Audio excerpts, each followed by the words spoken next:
Hi friends, it's your pal Scott Garabay, and today we're going to talk about Dungeons & Dragons, and I'm going to continue recapping the Drogar campaign. Alright, so let's talk about the Drogar campaign. So, the Drogar campaign, at this point, Sleepy Stonyhorn has dropped off the Neverwinter prisoner. A Neverwinter guard died when a team of adventurers tried to retrieve him. 2 archers on a roof, 1 shadowy rogue, and one black knight. And this is interesting. The shadowy rogue, actually, I didn't even realize this until after the session. Sleepy Stonyhorn entangled them, and they were also imprisoned. And the reason why was as attempting to kidnap the escaped prisoner, right? So the shadowy rogue, none of the people who attacked them died, right? So I did want to clarify that. This is interesting. So, okay. So at this point, Rilbax, the human fighter. Oh, and I want to take a minute now and explain Rilbax. Okay, so Rilbax was introduced as a human fighter. And I want to explain to you how I introduce player characters. I need a name, I need a species, and I need a class, right?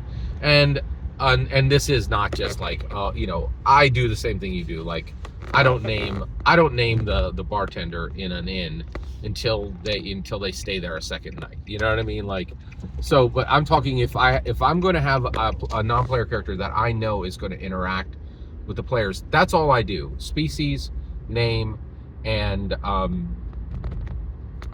class.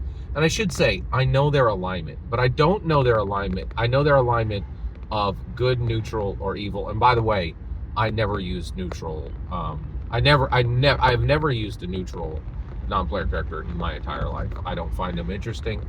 Like, you can leave your gray Jedi out of my lore. Thank you. Next. People are evil or they're good. Okay. So I know their alignment from good to evil, and I don't need to write that down, right? I that's in my head. I don't write down things that I have in my head, right? And so I just wrote down Rilbax and human fighter.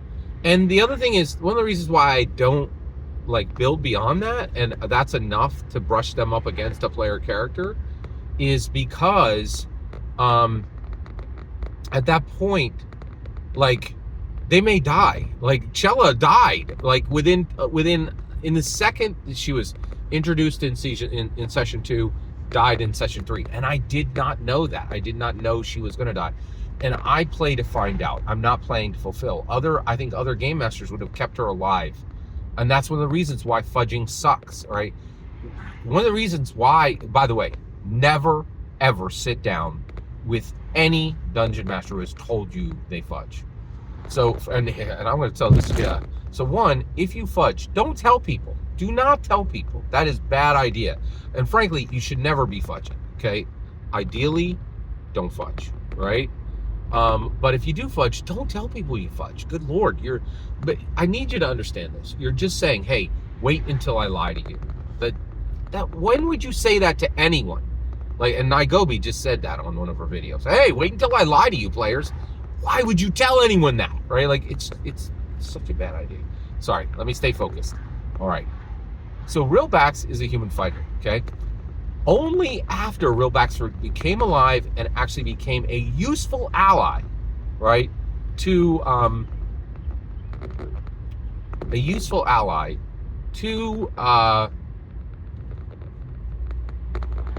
Sleepy Stonyhorn, did I then stat him. Okay, now how did I stat him? I made him a warrior veteran. And this is one of the reasons why it is so good to use the new 20. By the way, if you have any idea of staying on the 2014 crap books, don't. Get on 2024 core rule books now. And I'm going to say this officially. 2014 5th edition is utter crap at this point. There is no reason to use it. Unless you're poor. If you're poor, no problem. Go with God. You are blessed. Stay with your 2014s. If you are struggling to get the 2024 core rule books, you're completely excused, right? But if you got that cheddar, which I do, right, and I'll bet, and if you listen to my channel, you do, okay? Ain't no poor people listening to my channel. I can tell you that right now, right? Like, absolutely none, right? So, and I've never encountered a single clue that anyone I deal with is poor. That anyone who ever commented on my, there are no poor people watching my internet, and I don't need to look at the analytics to know that. All right, let's keep going. All right, so I applied warrior veteran. Now, how did I apply that? Well, one of the things that's really good, by the way, this is a DM trick right here in this content. So how do you know what the bandit, the scout, the warrior, right? These monsters that are in the monster manual that aren't monsters, they're templates. They're powerful templates that can be applied across species and are perfect for NPCs. Well, you need a handy list of them. One of the things that's shocking is that handy list is not it is not clearly listed in the D&D 5e book. Okay, where is it? It's under Dungeons and Dragons monsters, any habitat. That's where the list is. And there's actually a few monsters on there that, you know, weirdly shouldn't be, but that's a perfect list of all the non-player character templates. So I put Rilbax in as a human fighter, but then I statted him, and this is beautiful. Like, this is the future of Dungeons and Dragons, by just picking a block, right? Warrior veteran, right? So I just went from 3 words to 2 words, and I have full stats, full functionality, full awesomeness.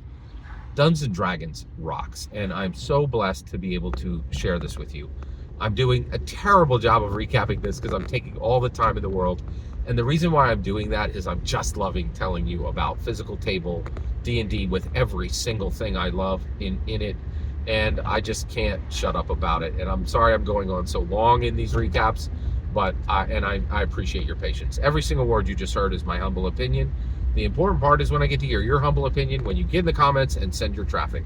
Please consider liking and subscribing, and have a fetch millennium.